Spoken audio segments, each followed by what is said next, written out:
A través de esos medios de comunicación, desde Jalisco, México, para cada persona que nos ve en los distintos países, ciudades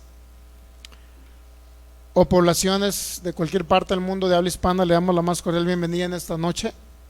Principalmente creemos que el Espíritu Santo tiene una palabra específica, especial para cada uno de vosotros.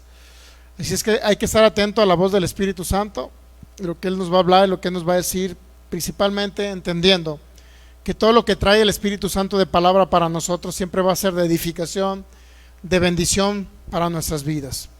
Ok, pues vamos a la primera carta de los Corintios, capítulo 11, del 23 al 26, y continuamos con el tema que se llama la cena del Señor, bajo el nuevo pacto, bajo la gracia, que es lo mismo. Y la idea principal es que usted pueda aprender principios básicos esenciales y poder ejercer fe en la obra terminada de nuestro Señor Jesucristo. Ok, pues cada persona que nos ve en los distintos países, ciudades, Sudamérica, Centroamérica, Estados Unidos, Norteamérica, de España, cualquier otro continente europeo, cualquier otro continente de habla hispana donde nos ven a ver de manera directa o diferida, le damos la más cordial bienvenida. Y cada persona que nos ve de los distintos estados y ciudades o poblaciones de la República Mexicana también. Ok, entonces vamos a la primera carta de los Corintios 11, 23 al 26, dice el apóstol Pablo así. Dice el apóstol Pablo así, ¿ya están listos? Comparta, amigo de internet que nos ve, si tiene oportunidad de compartir, si es de edificación esta enseñanza y esta serie de enseñanza que estamos dando los viernes, que es la cena del Señor, bajo la gracia. Usted puede compartirlo para ayudar a alguien, más que nada.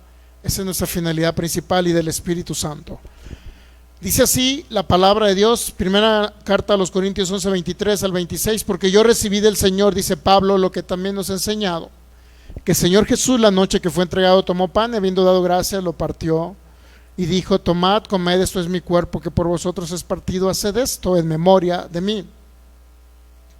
Asimismo tomó también la copa después de haber cenado, diciendo: esta copa es el nuevo pacto en mi sangre. Haced esto todas las veces que la bebieres en memoria de mí. Así pues, todas las veces que comieres este pan y bebieres esta copa, la muerte del Señor anuncian hasta que Él venga. Ese es el objetivo principal, anunciar la muerte del Señor. Cada vez que celebramos la cena del Señor siempre es anunciar la muerte del Señor, es decir, anunciar su sacrificio, anunciar la obra completa, perfecta y terminada en la cruz del Calvario, anunciar lo que Él pagó, conquistó por nosotros en la cruz, el beneficio del perdón de pecados, de quitar el pecado de la humanidad, el beneficio de liberarnos de la opresión de las tinieblas, de la opresión del pecado y trasladarnos a su reino. Entonces hacemos memoria de su muerte, anunciamos su muerte hasta que Él venga, en ese sentido del Cristo que fue crucificado, todo lo que Él alcanzó, logró por cada uno de nosotros. Y eso es tan trascendental que cuando celebramos la cena del Señor es solamente con el objetivo de poder ejercer fe en la obra completa y terminada en la cruz del Calvario. Y obviamente que eso trae beneficios, ¿ok? Trae beneficios. Pero bueno, vamos a leer también el contexto de la primera carta a los Corintios 11, a qué se refería. Principalmente Pablo estaba poniendo orden a una iglesia desordenada. Usted, como ha sabido, los Corintios eran una iglesia demasiado desordenada, porque principalmente estaba compuesta de judíos de la diáspora ahí, gentiles, obviamente griegos, corintios que se convertían al Señor, y obviamente traían costumbres, trastornaban un poquito más acerca de lo que el Señor dictó o determinó acerca de ciertas cosas que tenemos que celebrar, acontecimientos, y todo esto venía a poner el apóstol Pablo un orden en la iglesia. Tanto es así que los primeros versículos nos habla de la mujer, del velo de la mujer, cosas o cuestiones culturales, ¿no? Y Pablo viene y establece un orden en la iglesia primitiva, que por obviedad también es algo que ciertas cosas que el apóstol Pablo habló, obviamente inspirados por el Espíritu Santo, nos aplican a nosotros en cierta manera, y por eso tenemos que ser muy analíticos para poder ver qué es lo que realmente nos aplica. ¿Ok? Muy bien, entonces la cena del Señor no es un acontecimiento que surgió principalmente la última cena del Señor Jesucristo en Mateo 27, sino antes ya había sombras, simbolismos o tipos de lo que representaba la cena del Señor, desde Éxodo 12, que fue la Pascua, la primer Pascua que celebraron los de Israel. Principalmente Dios les daba a entender que venía un cordero, y por eso Dios les dice, sacrifiquen corderos por familias, por casas, pero eso era una sombra de nuestro Cordero Jesucristo, que iba a venir a derramar la sangre, ¿ok? Y para ello ya vimos un poquito acerca de lo de Éxodo 12, que es lo que representaba, pero un poquito más adelante, antes de irnos a Éxodo 12, dice el apóstol Pablo en la primera carta a los Corintios, capítulo 11. Fíjese lo que dice el apóstol Pablo, ¿sí? Algo tan importante y tan trascendental, que el apóstol Pablo nos habló.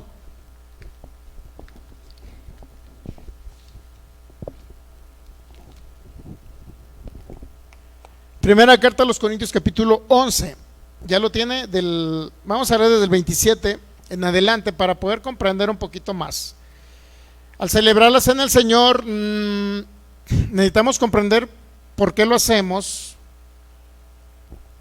cuáles son los beneficios, qué tenemos que hacer memoria. En lugar de hacer memoria de los pecados de los hijos de Dios, para poder ser dignos y celebrarla, necesitamos hacer memoria de Cristo. ¿Qué fue lo que pasó con el Cordero? Dice el 27, de manera, dice Pablo, que cualquiera que comiera este pan o bebiera esta copa del Señor, y luego aquí pone una frase que se llama indignamente. Indignamente, ¿qué significa celebrar la cena del Señor indignamente? Bueno, la iglesia primitiva estaba celebrando la cena del Señor, luego lo vamos a ver un poco más a detalle, ahorita solamente de manera general le digo.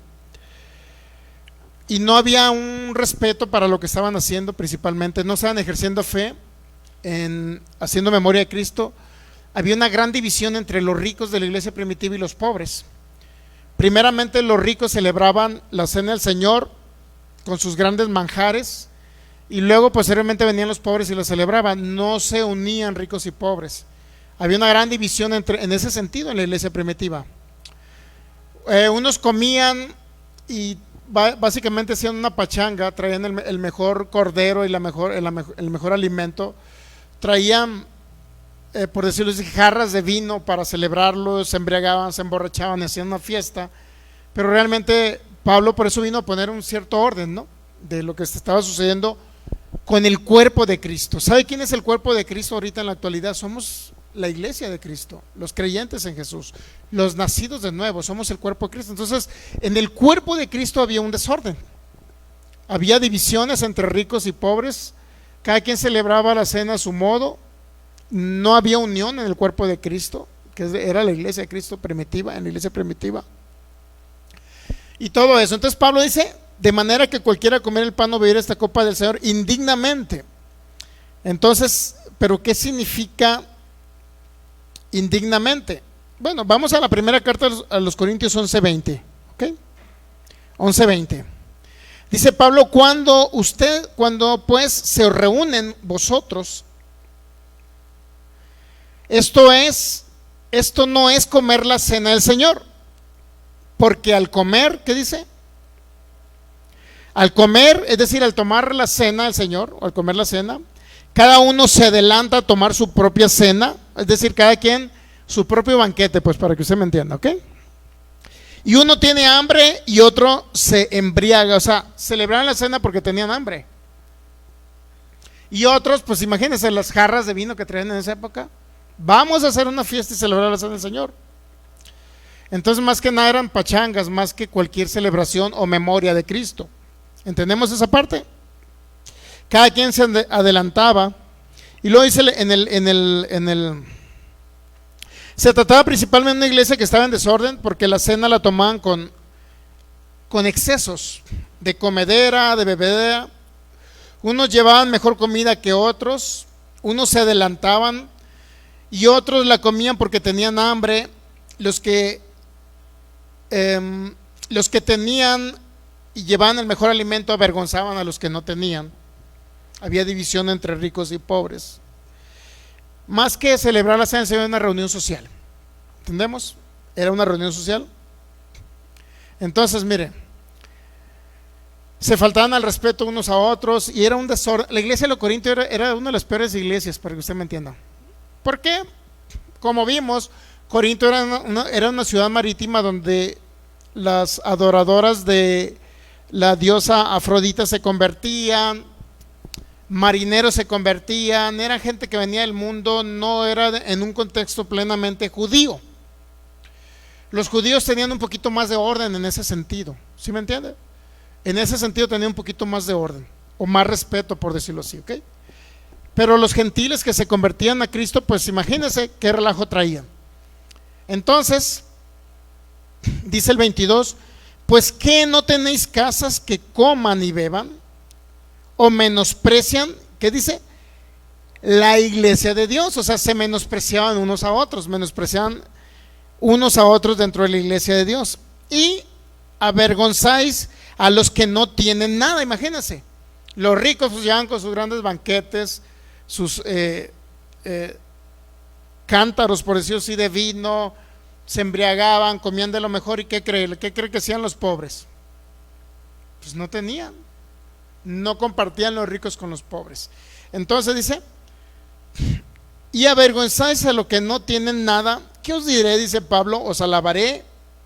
En esto yo no los puedo alabar, es decir, no puedo decirles que están bien, porque no es una manera correcta de celebrar la cena del Señor. O sea, realmente estamos hablando de un desorden en la iglesia, pues. ¿Ok?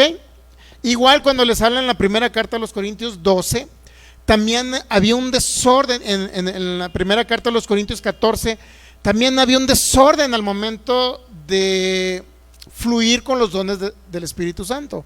Es decir, había unas mujeres que se adelantaban y profetizaban, habían otros que cuando estaban hablando la palabra profetizaban, habían otros que profetizaba uno allá, luego profetizaba otro acá, hablaba uno en lenguas allá, el otro interpretaba, y era un desorden, no había nada de orden, ¿ok?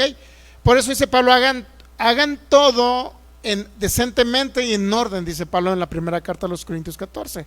Entonces, básicamente venía a poner un orden donde había un desorden. Lo mismo sucede en la cena del Señor, había un desorden, se adelantaron a comer su propia cena. Entonces ya llegamos al 27, de manera que cualquiera, dice Pablo, 11:27, de manera que cualquiera que comiera este pan o bebiera esta copa del Señor indignamente, será culpado del cuerpo y de la sangre del Señor. Regularmente se ha malinterpretado que indignamente es andar en pecado, haber pecado de los hijos de Dios, y eso es indigno celebrar la cena del Señor. Pero yo quiero decirle que no se refería eso, ser indigno para celebrar la cena del Señor, no se refería a que un hermano anduviera en pecado, aunque no estamos diciendo que la gente ande en pecado, ¿verdad? Pero no necesariamente se refería a eso el apóstol Pablo. Indignamente tiene varias connotaciones, principalmente porque no se refiere a gente que están o que tienen una conciencia de pecado porque erraron al blanco. Porque principalmente, si usted lee la 1 Juan 2:12, dice el apóstol Juan que vuestros pecados ya han sido perdonados por su nombre. Entonces no era en sí el tener que pedir perdón y confesar pecados, el hecho de poder celebrar la cena dignamente. Es decir, el concepto ser indignos para celebrar la cena no se refiere que tengamos que confesar pecados para ser dignos, pues no se refiere a eso. Sin embargo, usted lo va a encontrar en muchos lugares que tienen que confesar sus pecados, que tienen que pedir perdón y que tienen que hacer cosas de ese tipo, pero no se refiere a eso, ¿ok? No se refiere necesariamente a eso. Vamos a leer ahora el 28, dice, y este es tan trascendental. Pablo dice en el 28, ¿qué es lo que nos dice? Bueno, leamos. Por tanto, pruébese cada uno a sí mismo y coma del pan, coma así del pan y beba de la copa. Pruébese cada uno a sí mismo. Entonces, ¿cuál debe ser el parámetro para yo decir que soy digno para celebrar la cena, o usted es digno para celebrar la cena? Bueno, el parámetro es probarse a sí mismo, pero no probarse para ver si está en pecado, como muchos piensan, ¿Por qué razón? Porque si se prueba si anda en pecado para celebrar la cena del Señor, entonces muchos no la pudieran celebrar. ¿Por qué? Porque pueden errar al blanco en muchas cuestiones, ¿no? Desde una mentirita que eligieron a su patrón de que llegaron tarde porque había un exceso de tráfico. Desde ahí, sencillo. Nadie será indigno, nadie absolutamente. Entonces, probarse a sí mismo qué es lo que significa 11:28, pruébese cada uno a sí mismo. Y lo dice el 29, porque el que come y bebe indignamente, nuevamente lo vuelve a repetir Pablo, aquí nos dice ya qué significa ser indigno. El que come y bebe indignamente, ya nos explica Pablo. No nos dice si alguien está en pecado, si alguien le pegó a su esposa, si la esposa lo agarró a chanclazos. O sea, no habla nada de eso. Mire, fíjese. Vamos a leer otra vez el 29. Porque el que come y bebe indignamente, y aquí dice que es indigno. ¿Quién es indigno? El que no puede discernir el cuerpo del Señor. El que no puede discernir el cuerpo del Señor. ¿Y qué pasa con el que no discierne el cuerpo del Señor? Juicio come y bebe para sí. Dios no lo enjuicia, sino que él juicio come y bebe para sí. ¿Qué significa juicio come y bebe para sí? Bueno, el celebrar la cena del Señor bajo la gracia es un acto de fe que realizamos nosotros haciendo memoria de la obra terminada de Cristo Jesús en la cruz. Si Isaías 53, 4 y 5 dice que Él llevó nuestras enfermedades y sufrió nuestros dolores y por sus heridas fuimos sanados, significa que alguien que viene enfermo al celebrar la cena del Señor pues no va a recibir sanidad. ¿Por qué no va a recibir sanidad? Porque es indigno principalmente. ¿Y por qué es indigno? Porque no discierne. ¿Qué dice? El 27, no discierne el cuerpo del Señor. Ahora, ¿qué significa discernir el cuerpo del Señor? En otras palabras, no tendría ni un efecto celebrar la cena, sería como un acto más. Es decir, como los corintios, pues. Los corintios dice, me llevo el mejor cordero asado con tortilla de harina y salsa mexicana, y me llevo unas jarras como en las bodas de Caná, ¿no? Me llevo unas jarras de vino tinto para celebrarlo ahí y festejar, hacer una fiesta. Pero no lo hacían en memoria de Cristo, no lo hacían en memoria de lo que Él pagó en la cruz, lo hacían solamente para ir a celebrar y festejar y hacer una fiesta. Entonces, ¿qué significa? Que no tienen un efecto. Es decir, el que iba enfermo pues no sanaba, salía alegre por el vino que se atragantaba, pero no. A lo mejor salía con indigestión, con problemas estomacales, tanto que tragaba y no compartía, perdón por la palabra tragar, por tanto que comía y no compartía con sus hermanos en la fe, pobres. Pero ¿qué creen? No tenían un efecto. El que iba enfermo no sanaba, no había ni un beneficio. Entonces, ¿qué significa nuevamente 1 Corintios 11:29? Porque el que come y bebe indignamente, aquí viene ser indigno. Indigno significa no discernir el cuerpo del Señor. Eso es ser indigno, no discernir. Pero ¿qué significa discernir? Primera carta a los Corintios 11:29. Y por favor, si tiene oportunidad de verificar otra traducción, lo puede hacer. ¿Qué significa sin discernir el cuerpo del Señor? Sin tener un discernimiento del cuerpo. Esa palabra griega es la palabra diacrino, palabra griega de diacrino, y significa hacer una distinción. ¿Qué es lo que tiene que distinguir usted? Bueno, ¿qué sucedió con el cuerpo? ¿No? Significa también examinar lo que pasó con el cuerpo, y no nada más lo que pasó con el cuerpo de Jesús en la cruz, sino examinar el cuerpo de Cristo en la actualidad.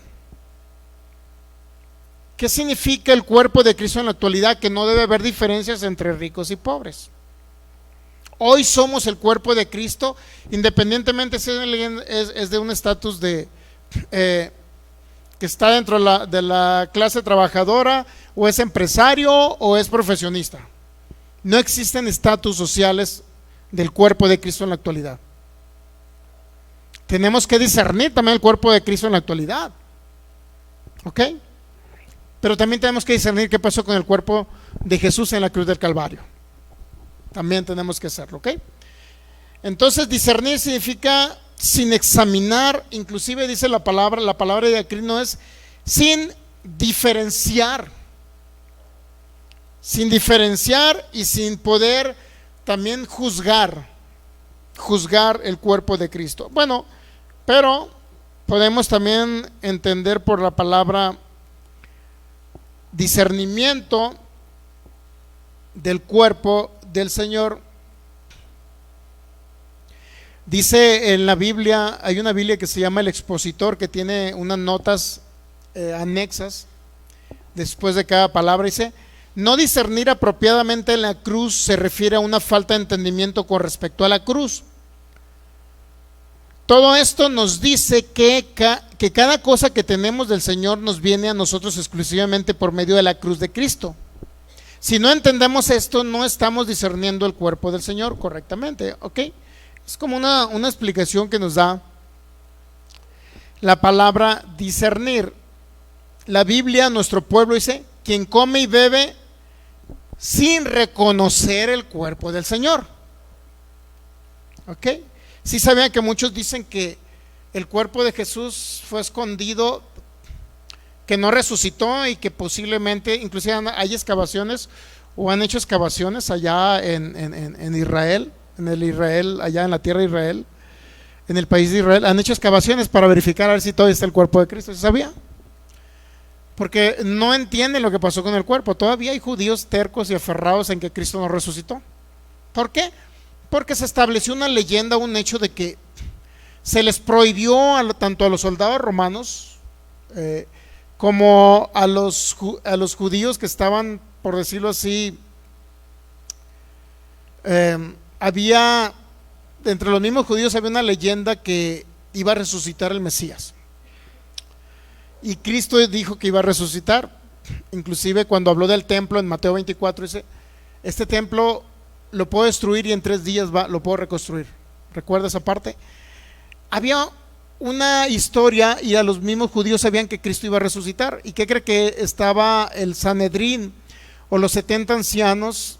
Bueno, obviamente estaba Caifás y otros más, Anás, y todo lo que viene siendo la casa sacerdotal de los fariseos. Ellos estaban prohibiendo, y por eso fueron y sellaron la tumba, para que no se cumpliera esa leyenda, según ellos, de que el Cristo iba a resucitar, para que ellos demostraran que Jesús de Nazaret no era el Mesías. Pero ¿cuál fue la sorpresa? Que independientemente que hayan sellado con el sello del emperador en esa época, del emperador romano, con ese sello, aún así, con todo y sellos, fueron desbaratados los sellos y el Cristo resucitó. ¿Ok? Y muchos creen y no entienden que el cuerpo de Jesús ya no está físicamente hablando aquí en la tierra y que nunca lo van a encontrar. ¿Sí sabía? Entonces parte del conocimiento que nosotros debemos de tener sin entender qué pasó con el cuerpo. Sí, ¿qué pasó? Claro, el cuerpo murió en una cruz. 3 días y 3 noches el Espíritu de Cristo bajó a las profundidades de la tierra, resucitó al tercer día y nuevamente ese mismo cuerpo lo adopta, lo toma, el Espíritu de Cristo regresa y sale ese cuerpo ahora transformado en un cuerpo de inmortalidad que nadie podía conocer incluso. ¿Okay? En el camino de Maús se les presenta a 2 de sus discípulos y ellos no lo pueden conocer. Entonces el cuerpo de Jesús resucitó, no está en esa tumba. Ok, entonces discernir el cuerpo del Señor sin discernir, sin entender, sin examinar qué pasó con el cuerpo del Señor. La Biblia, Martín Nieto dice: porque el que come y bebe sin considerar que se trata del cuerpo del Señor también. Cuando usted celebra la cena del Señor, ¿qué cree que representa ese pan? ¿Qué cree que representa? El cuerpo del Señor. Literalmente. Sin entender, sin considerar que se trata del cuerpo del Señor. Y todo eso, la palabra hay una Biblia que dice sin advertir de qué cuerpo, ¿no? Come y bebe sin advertir de qué cuerpo se trata. Y así sucesivamente, la Biblia textual, tercera edición, dice, porque el que come y bebe sin distinguir el cuerpo. Eso es otra expresión de la palabra discernir, es distinguir. Usted tiene que distinguir en el ámbito espiritual qué es lo que sucede, qué es lo que sucedió con ese cuerpo. ¿Qué? Sin distinguir el cuerpo, juicio come y bebe para sí. Ok. Entonces, ahora, tenemos que examinar lo que sucede con el Cordero y para eso tenemos que ir a la sombra, al simbolismo de cómo celebraba o cómo Dios le dijo en la primera cena que celebraron o la primera Pascua en Éxodo 12 al pueblo de Israel, inclusive antes de la ley de Moisés. Dios le dijo, la celebrarán así. Recuerda que vimos, uno de los parámetros era celébrenlo con pan sin levadura. Y eso ya lo vimos el viernes pasado.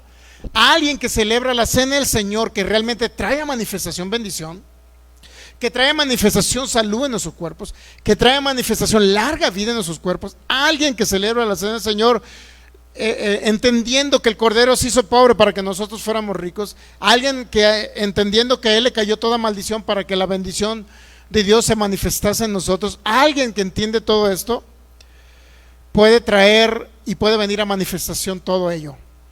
Pero alguien que no entiende, no discierne, no examina, no analiza, simple y sencillamente celebra la cena y es como, ¿cómo le puedo decir? Es como una comida, un pedazo de galleta más, un pedazo de jugo y un traguito de jugo de uva más. No sucede nada, no trae trascendencia en el mundo espiritual. Es decir, no hay un acto de fe. ¿Entiende? Ok, entonces, examinar, juzgar, diferenciar, discernir. Todas esas son frases que utilizó el apóstol Pablo en el idioma griego para entender que sí, si yo quiero ser digno para celebrar al Señor, ¿qué tengo que hacer? Pues crecer en el entendimiento de lo que sucedió en la cruz del Calvario. Crecer en ese entendimiento de lo que sucedió con Jesucristo. Su muerte. ¿Qué pasó con su muerte? ¿Qué sucedió? 3 días y 3 noches. ¿Para qué él tenía que ser traspasado por esos clavos? O sea, todo eso lo tenemos que entender. Ok, entonces, porque el que come y bebe indignamente sin discernir, sin entender, sin examinar, sin conocer y sin tener un pleno entendimiento de lo que pasó con Cristo en la cruz del Calvario, entonces, ¿qué cree que va a pasar? Dice, juicio come y bebe para sí. ¿Qué significa la palabra juicio? Pues es la palabra griega krima, que literalmente significa veredicto, una condena, y es la decisión resultante de. ¿Qué significa? ¿Qué significa juicio come y bebe para sí? Significa principalmente que la persona puede estar condenado por algo, puede tener condenación y por ello se pudiera sentir indigno. ¿Qué significa juicio come y bebe para sí? Bueno, la palabra crima literalmente significa condena, castigo, todo ello representa. Entonces, participar de la cena del Señor puede traer condenación a la persona en el sentido de que no puede disfrutar del beneficio porque ignora lo que se pagó en la cruz, ignora lo que Cristo llevó en su cuerpo, ignora que ahí le cayó toda maldición en la cruz. Todo ello, no estamos hablando que Dios lo condena, pues no estamos hablando de que Dios lo va a condenar y lo va a castigar Dios, no. Simple y sencillamente es algo que alguien se puede atraer porque todavía puede sentirse condenado. Si no cree que en la cruz le fueron perdonados sus pecados, él todavía se puede sentir pecador. Y si se siente pecador, ¿qué cree? Al celebrar la cena del Señor igual no va a tener un resultado beneficioso para él, porque no entiende que ya fue perdonado eternamente y para siempre. ¿Entendemos esa parte? ¿Cuál fue el enfoque del apóstol Pablo al celebrar la cena del Señor? Principalmente hacer memoria de Cristo en la cruz, no hacer memoria de lo que nosotros podamos haberla regado. Hacer memoria de Cristo en la cruz significa hacer memoria que Él llevó mis pecados y me hizo justo y perfecto para siempre. Eso significa principalmente, ok. Entonces la palabra juicio va en el sentido de que cada persona puede sentirse juzgado, condenado él mismo. No que Dios lo condena o lo juzga, sino él mismo se juzga a sí mismo. ¿Okay? Pero todo parte de la base de discernir, de entender, de examinar, de conocer qué pasó en la cruz del Calvario con el Cordero de Dios. Ok, pues para ello vamos a Éxodo 12. Ya vimos que celebrar la cena del Señor tiene que ser con panes sin levadura, ¿estamos de acuerdo? Éxodo capítulo 12, versículo 8. Y aquella noche comerán la carne asada al fuego y panes sin levadura. ¿Qué significa panes sin levadura? Significa doctrinas, mezcla de doctrinas con el nuevo pacto. Mezcla de doctrinas con Jesucristo. No podemos mezclar Cristo más ley, Cristo más conceptos humanistas. No podemos mezclarlo. Y para ello, pues vamos a ir principalmente a la primera carta a los Corintios, capítulo 5. No podemos mezclar. Primera carta a los Corintios, capítulo 5, versículo 7 y versículo 8, por favor.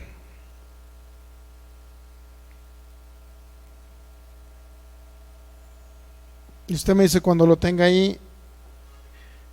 Ok, primera carta a los Corintios, capítulo 5, versículo 7 y versículo 8. No sé si ya la tenga por ahí. Ok. Dice: límpiense pues de la vieja levadura. ¿Para qué? Para que sean nueva masa. ¿Cómo debe ser? ¿Cómo debemos de ser nosotros nueva masa? ¿Cómo? Sin levadura. ¿Ya? Como realmente ustedes son. Ahora, o sea, son masas sin levadura ya. Porque nuestra Pascua, que es Cristo, ¿qué pasó con nuestra Pascua, que es Cristo? ¿Ya fue qué? Sacrificada por nosotros. En otras palabras, todo concepto, idea, doctrina, enseñanza que nos hable de un posible futura manifestación de Cristo, en el sentido de, por ejemplo, personas le piden a Dios: Señor, sáname en un futuro. Pero dice, nuestra Pascua ya fue sacrificada, es decir, ya nos sanó por sus heridas. Señor, perdóname mis pecados. Hay mucho cristiano evangélico que, bueno, ¿por qué digo cristiano evangélico? Porque es lo que yo conozco, pues es donde me he desenvuelto, es donde conozco más la doctrina, y por ello a veces hago esos comentarios, ¿ok? Aunque en otras religiones también conozco. Pero, por ejemplo, hay muchos diciendo: Señor, perdóname mis pecados, Señor, la regué, perdóname. Entonces Cristo dice: pues yo ya te perdoné en la cruz del Calvario. Sí recuerda la que leímos, la primera Juan 2, creo, ahí fue, ¿no? Ya fueron perdonados tus pecados. O sea, ¿por qué le pides perdón si ya te perdonó? Es como si no me hubiese perdonado. Entonces yo no entiendo que ya se sacrificó mi Pascua, que es Cristo. Ya se sacrificó y me perdonó una vez y para siempre. En la ley de Moisés pedían perdón cada año, ¿sí sabía? Pero ya había un sistema de perdón de pecados bajo la ley, claro, el sacrificio de corderos que simbolizaban a Jesús. Pero ahora ya no hay un sistema de perdón de pecados, porque el sistema único, que es Cristo, ya se sacrificó una vez y para siempre. Por eso ya no estamos recordando los pecados y haciendo memoria y confesándolos. ¿Para qué los confieso si Él ya me los perdonó? En la ley sí sabía que tenían que confesar los pecados cada año y declararlos sobre el corderito que enviaban al desierto, dice en Levítico 16. Y enviaban al corderito y declaraban todos los pecados del pueblo sobre ese cordero. Pero ahora en la gracia ya no, ya nos fueron perdonados. Entonces, ¿para qué le pides perdón como si ya no fuese un hecho consumado? ¿Para qué le pido perdón como diciendo, Cristo, no has venido a perdonarme? Y celebran la cena del Señor, ¿y qué cree? El que está enfermo sale más enfermo, yo creo, no sé. Porque no tiene un efecto.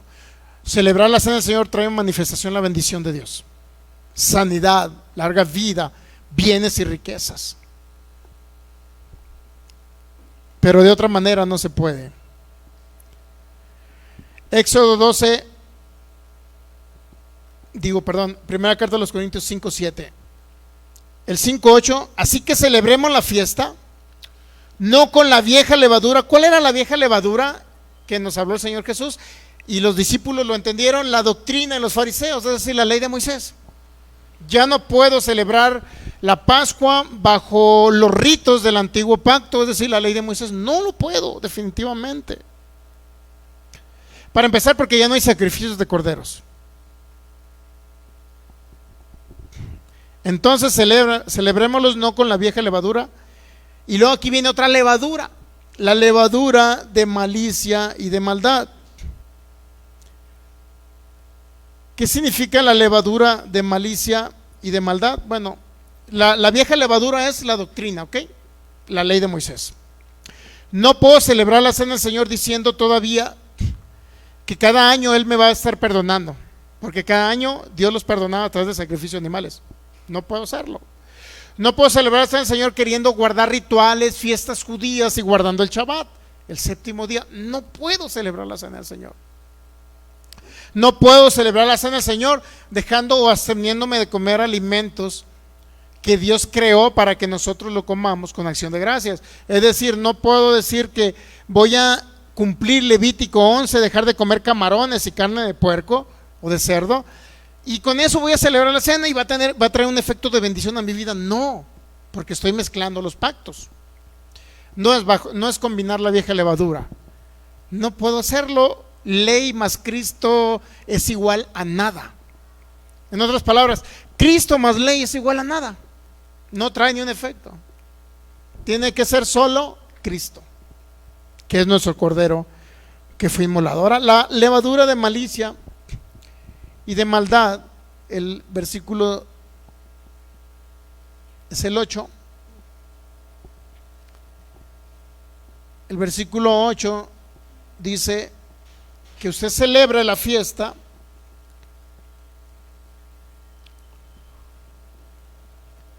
dice, hay una Biblia, prácticamente se refiere a lo mismo, la Biblia textual, cuarta edición. Así que sigamos celebrando la solemnidad, no con la vieja levadura ni con la levadura de malicia y de maldad. Nueva versión internacional. Nueva versión internacional. Dice, así que celebremos nuestra Pascua no con la vieja levadura, que es la malicia y la perversidad. O sea, no existe dos levaduras, pues no es la levadura de la doctrina de los fariseos más la levadura de la malicia y maldad, sino que se refiere a lo mismo. La Biblia textual así lo explica, mira, así que celebremos nuestra Pascua, nueva versión internacional, así que celebremos nuestra Pascua no con la vieja levadura, que es la malicia y la perversidad, sino con pan sin levadura, que es la sinceridad y la verdad. Ahora, ¿qué es la malicia y la maldad? ¿A qué se refiere? Cuando los que practicaban la ley de Moisés todos eran muertos espirituales y todos eran pecadores por naturaleza, todos sin excepción alguna. ¿Qué era lo que sucedía en el antiguo pacto para ser perdonados los pecados? Sacrificio de animalitos, ¿ya? Cada año se sacrificaban corderos para cubrir, para perdonar el pecado del pueblo, y así hubiera manifestación de la bendición de Dios, ¿ok? Entonces, ¿por qué le llamó de maldad? Porque no quitaba el pecado al sacrificio de animales. Seguían siendo pecadores por naturaleza, para que usted me entienda. Seguían siendo pecadores por naturaleza.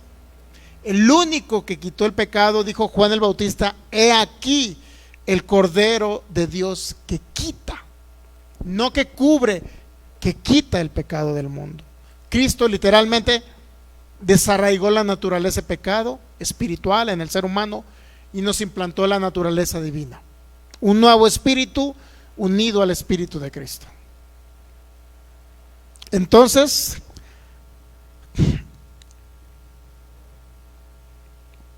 con la vieja levadura no, que es la vieja levadura de malicia, y maldad y perversidad.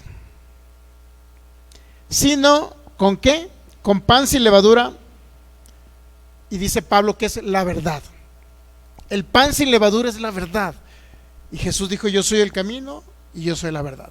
Usted tiene que celebrar, es porque es un acto solemne, celebrar en memoria de Cristo la cena, recordando el pacto que Dios hizo con Cristo su Hijo. Y ese pacto que Dios el Padre hizo con su Hijo, eso es celebrar este acontecimiento maravilloso como un acto de fe, recordando la muerte del Señor. Y eso es celebrarla con panes sin levadura, solo Cristo. Si sabía que una de las 5 ¿cómo se llama? Las 5 estipulaciones de la reforma de 1500 aproximadamente, de la reforma que le llaman protestante, Martín Lutero, Calvino, John Wycliffe, John Hughes, y todos ellos dictaminaron 5 especificaciones, y una de ellas es solo Cristo. ¿Sí sabía? Solo fe, solo Cristo. Dentro de las 5 decían ellos: solo Cristo, nada de levadura, nada de mezcla de obras humanas, solo Cristo. No sé si usted ha escuchado acerca de esas postulaciones que hicieron la reforma de la iglesia primitiva. Una de ellas era solo Cristo. Y si seguimos con solo Cristo, cuando usted celebre la cena, la va a celebrar tranquilamente, sin ninguna condenación. Porque si usted la celebra combinando con la ley de Moisés, usted se va a sentir mal, porque la ley de Moisés le exigía a usted que tenía que cumplir la ley para poder ser digno. Y ahora no somos dignos por cumplir leyes, somos dignos por la obediencia de Cristo en la cruz. Por eso somos dignos. Éxodo capítulo 12. Entonces recuerde que cuando la celebre, si usted todavía dice: pastor, es que pues quiero guardar el 7º día, guardar las fiestas judías, pastor, deme chance de vestirme como judío, por favor, pastor. Yo quiero pertenecer al pueblo de Israel. Quiero ser de las mujeres que usen velo, faldas largas, pastor, deme chance de parecerme una israelita. Bueno, a lo mejor por más que quiera físicamente parecerse, pudiera por ahí asemejarse a una de ellas, pero a veces va a ser medio complicado. Está como si usted dijera: quiero, pastor, ¿me puedo vestir de China poblana? De China, pues sí, pero va a ser de China poblana, porque la China de allá pues no se va a parecer por más que quiera. Algo así, ¿no? No se trata de cuestiones físicas, el evangelio se trata de cuestiones espirituales. ¿Entiende? El celebrar fiestas judías, ¿de qué le va a servir? Por ejemplo, el día de la expiación que celebran por ahí entre septiembre, por ahí más o menos. ¿De qué les sirve? ¿Qué celebran? ¿Qué celebra el judaísmo? Que Dios los sacó de la tierra de Egipto y sacrificaron corderitos. Eso es lo que celebran. Ahora nosotros no celebramos eso, ni en septiembre, sino que todos los días de nuestra vida, nuestras celebraciones, Cristo, el Cordero de Dios, muriendo en la cruz por mí. Es lo que nosotros celebramos. Éxodo 12, versículo. Ya leímos el 8, ¿verdad? Éxodo 12, 8. ¿Cómo puede usted celebrar dignamente, que significa discernir, entender o examinar el cuerpo del Señor? 12:8, ¿ya? Éxodo 12:8. Ya entendió la parte de panes sin levadura, ¿verdad? Celébrala con panes sin levadura. No mezcla de pactos. No mezclas de la obra de Jesús más mis obras. Si yo sumo a la obra de Jesús mis obras, ¿qué cree que va a suceder? Estoy mezclando pactos. Pastor, pero ya no tengo que hacer obras. Yo no estoy diciendo eso. Nosotros realizamos actos, pero como un fruto de entender lo que el Cordero hizo por mí. Yo realizo frutos, porque más que obras, la Biblia dice que nosotros debemos de producir frutos. ¿Sí sabía? ¿Cuál es la diferencia entre una obra y un fruto? Que una obra es el esfuerzo que yo puedo realizar para quedar bien con Dios, para agradar a Dios, para cumplir con Dios. Y es lo peor del caso, si no, volveríamos a ser unos fariseos religiosos judaizantes si nosotros hacemos cosas para agradar a Dios. ¿Sí sabía? Usted no tiene que hacer nada. Si usted dice, pastor, dígame qué tengo que hacer: ayunar 3 días, 7 días, 15 días, 40 días. ¿Qué tengo que hacer para agradar a Dios, pastor? Dígame, pastor, ¿qué tengo que hacer? Cualquier obra que usted le añada a la obra terminada de Cristo en la cruz, literalmente la Biblia le llama en el antiguo pacto trapo de inmundicia, desperdicio, literalmente. Porque usted no tiene, esa es la diferencia entre obras y frutos. Lea Gálatas 5, habla de frutos del Espíritu. Nunca dice que usted tiene que producir obras. ¿Quién habló de obras? ¿Quién cree que habló de obras? Cristo, cuando vivió bajo la ley, le dijo a sus discípulos: hagan obras. Santiago dijo: hagan obras, porque la fe sin obras es muerta.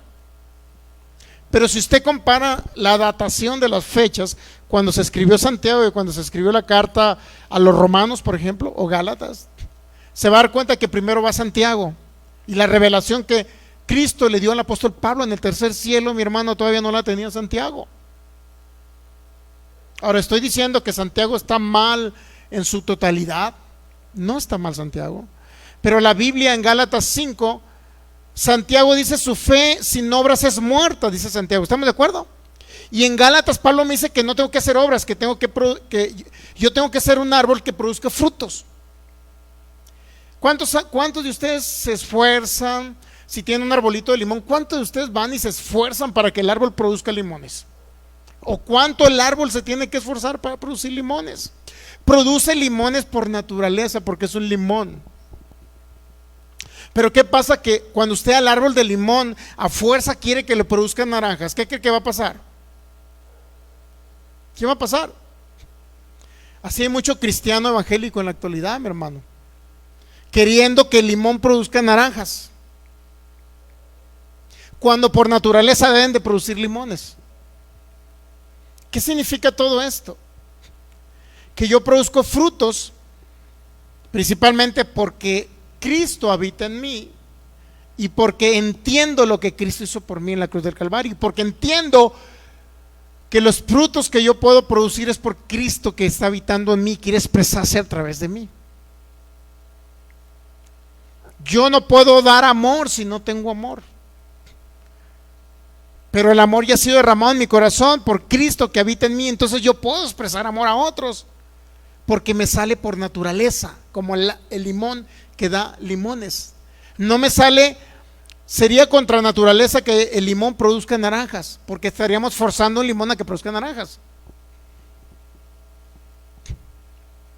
Pastor, pero si le injertamos un árbol y le injertamos al árbol de limón, le injertamos uno de naranjo, y ya nos va a dar, pues entre naranjas y limones, pastor, pues ya no va a dar naranjas, va a dar otro fruto diferente a naranjas y a limones, pero ni se va a llamar limón ni se va a llamar naranja. ¿Está entendiendo eso? ¿Por qué del caballo y la yegua salen caballitos, pero del burro y del caballo por qué salen mulas? O allá en mi pueblo le dicen machos al varón, al macho, pues macho y mula. ¿Por qué no salieron caballos y por qué no salieron burros? Porque por naturaleza debían de haber dado caballos, y por naturaleza debieron haber sido burros, pero ahora resulta que no son ni burros ni caballos, ahora resulta que son mulas. ¿Entiende? es contra naturaleza, porque forzaron la naturaleza y producieron un fruto. Y creo que, si mal no recuerdo, creo que son estériles esos animalitos, ¿verdad? ¿Por qué cree que son estériles? Porque es contra naturaleza. Entonces un cristiano, hijo de Dios, que dice, me tengo que esforzar para agradar a Dios, tengo que poder orar de rodillas para que mis pies estén todos marcados por piedras, y tengo que irme de rodillas de un lado a otro, y tengo que sacrificar mi cuerpo ayunando para agradar a Dios. Mi hermano, todo eso son obras o trapos de inmundicia que Cristo ni siquiera los toma en cuenta. Pero sin embargo, cuando yo amo a alguien más, cuando yo predico el evangelio, cuando oro por los enfermos, me sale por naturaleza la idea. Inclusive el escuchar la palabra me sale por naturaleza todos los días escuchar la palabra. No me esfuerzo para decir voy a escuchar a tal predicador, no me esfuerzo. Y orar todos los días no me esfuerzo tampoco. Porque hay personas, hoy voy a orar con Dios para quedar bien. Y ya cuando oran con Dios ya se siente, ya mi conciencia está tranquila. Y muchos que dicen voy por la calle y le tengo que dar de comer a ese que está ahí, y en cuanto le dan de comer su conciencia queda tranquila. Mi hermano, esos no son frutos por naturaleza. Lo bueno es que usted le dé de comer porque le nace darle, no para que usted se sienta bien. Fíjese qué egoísmo, ¿no? Le voy a dar de comer a ese que está tirado en la calle, le voy a dar 50 pesos, es más, lo veo pobrecito. Le voy a dar 50, pero le voy a dar 50 porque al darle 50 me siento bien. Pero qué feo que tengamos que darle de comer a una persona para sentirnos bien y no darlo porque nos nace. Entonces, si yo le doy para yo sentir y mi conciencia esté tranquila, no es un fruto, es una obra. Es una obra. Y Dios no quiere obras, porque en las obras yo tengo que esforzarme para hacer algo y quedar bien con Dios, pero en los frutos yo lo hago porque me nace. Si yo doy para el reino de Dios, ya a mí me nace dar para su obra. A mí me nace darle a los necesitados porque me nace de corazón, no lo hago para sentirme bien. Esa es una gran diferencia entre el cristianismo evangélico que está ahorita practicando las obras. Y muchos dicen, es que voy a ir a predicar, porque si voy a predicar, pues Dios me va a suplir todo lo que me hace falta. ¿Cuántos? Digo, yo así pensaba antes. Y sabe que mucho evangélico piensa, si yo le sirvo al Señor, Él me va a suplir todo. ¿Qué cree que están pensando? Que le sirven a Dios por conveniencia, porque Dios les va a suplir. ¿Sí o no? Pero qué maravilloso sería que le sirvamos al Señor porque lo amamos a Él y amamos lo que Él ama a esta humanidad, sin esperar nada a cambio. ¿No cree que es mejor así? Porque es un fruto, me nace del corazón hacerlo. Como la canción es, me nace del corazón. Creo que es de aquí de Jalisco, no sé qué. Sea buen amigo que bebe por internet, sea jalisciense, por favor. Es una canción que sale ahí del mariachis, ¿no? ¿Qué nace del corazón? Amar a Jalisco, ¿no? Algo así, creo que la canción habla de Jalisco, ¿no? Qué maravilloso sería que nos nazca en el corazón por naturaleza como un fruto. ¿Cuáles son los frutos del Espíritu? Amor, gozo, paz, paciencia, benignidad, bondad, fe, mansedumbre y templanza. Son frutos que salen por la naturaleza que ya tenemos, que es Cristo en nosotros. No tengo que esforzarme. Y si alguien se esfuerza para hacer y que esos frutos se manifiesten, es porque todavía no entiende el Cristo que habita en él. No entiende. ¿Okay? Por eso ahora, ¿qué tenemos que hacer para agradar a Dios? Literalmente es nada. Absolutamente nada. Pero por la misma naturaleza de Dios que tengo aquí, por el Cristo que se quiere manifestar a través de mí, entonces el Cristo que habita en mí produce frutos de justicia y no obras, porque las obras siempre van encaminadas a yo hacer algo para recibir algo de parte de Dios. Y todo lo maravilloso sería que yo produzca frutos sin necesidad de esperar nada de nadie, ni inclusive ni del Señor. Esos son frutos. Yo no doy dinero para la obra para que Dios me lo multiplique o para sentir bien mi conciencia. No ayudo a la gente. Digo, ¿cuánta gente no hay que está dando cosas para ayudar a la gente y lo hace para sentir su conciencia tranquila. Eso no sirve. Si yo ayudo a alguien es porque me nace, y me debe nacer siempre porque Cristo quiere expresarse a través de mí y a través de usted. ¿Ok? Éxodo 12. Entonces, celebrar la cena del Señor es un acto de fe nada más. Y si la celebro yo, principalmente es para recordar, y lo más importante es recordar y memorizar la muerte del Señor, recordar el pacto. Y cuando yo recuerdo el pacto que hizo Dios con Cristo, entonces, ¿qué cree? Trae como consecuencia beneficios, manifestación de la bendición del Señor. Éxodo capítulo 12, y eso ya lo vamos a dejar yo creo que para la siguiente. Éxodo 12.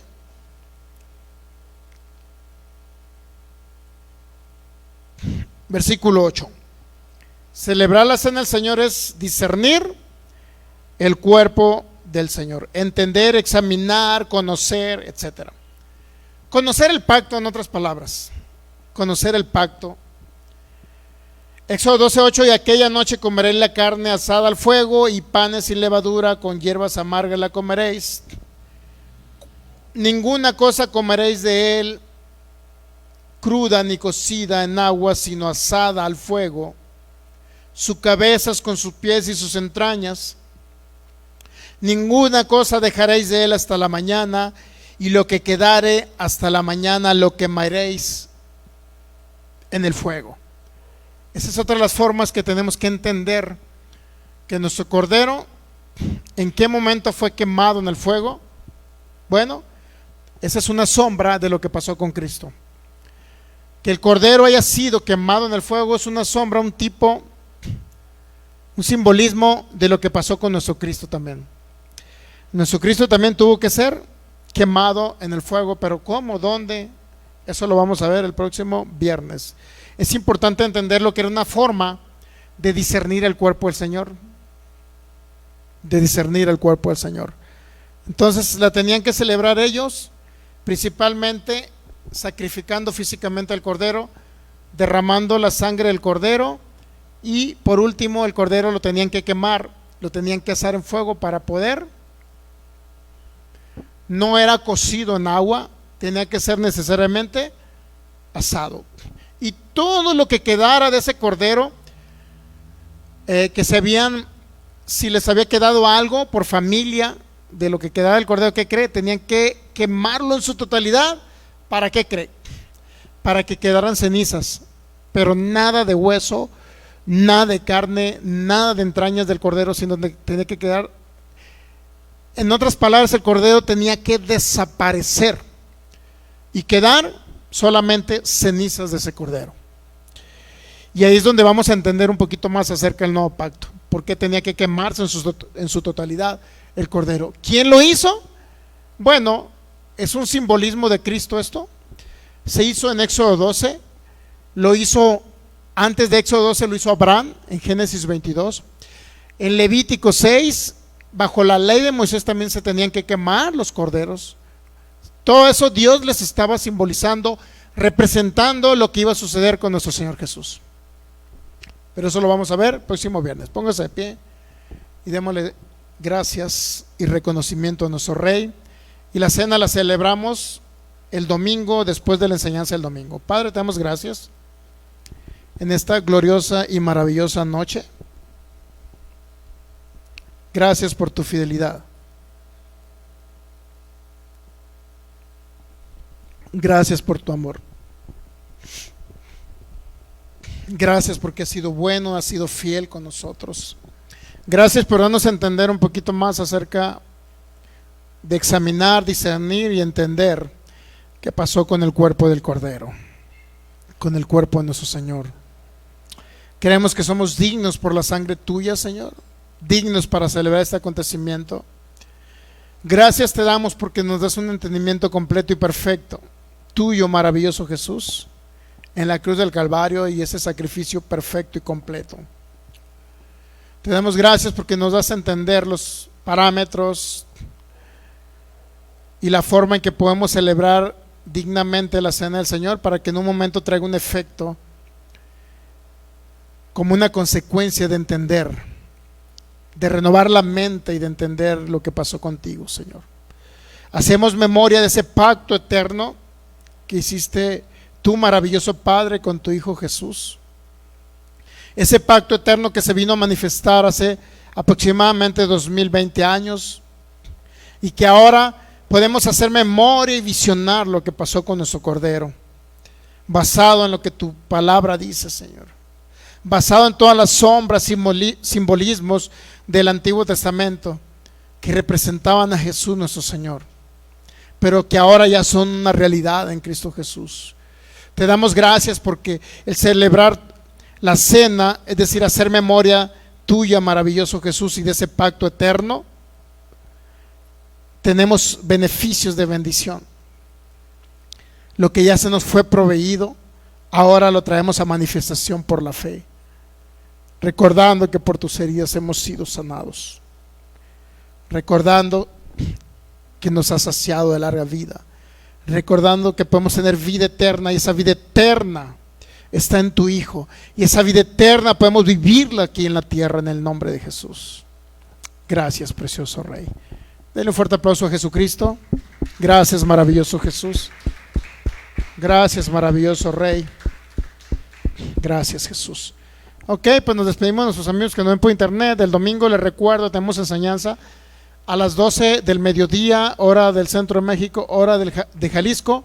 Ahí vamos a celebrar la cena al final de la enseñanza, que es una enseñanza que es ley o gracia, cuál es el evangelio, para que usted crezca más en el conocimiento de nuestro Señor Jesucristo y pueda venir a manifestación todo lo que ya le fue proveído en la cruz del Calvario. Nos despedimos de cada uno de ustedes. Les recuerdo nuestras enseñanzas viernes y domingo, así como nuestros servicios los viernes a las 7 de la tarde y los domingos a las 11 de la mañana. Para los que viven acá en Jalisco y pueden acompañarnos, igual estamos para servirles.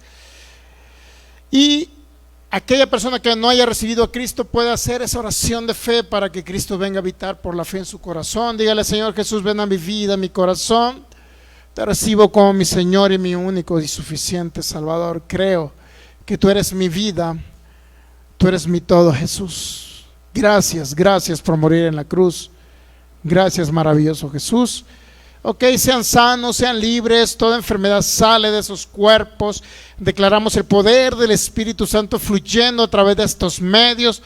Ahora, en el nombre de Jesús, toda enfermedad le echamos fuera. Creemos que por tus heridas ellos han sido ya sanados. Haga un acto de fe. Si le dolía un brazo, comiéncelo a levantar. Si le dolían sus piernas, si traía un dolor en el abdomen, comience a tocarse ahí. Si trae un problema en el corazón, en el hígado, riñones, etcétera, crea lo que usted ya es sano por la llave de Jesús. Ok, pues nos despedimos. La gracia de nuestro Señor Jesucristo les sean multiplicadas en el nombre de Jesús. Amén.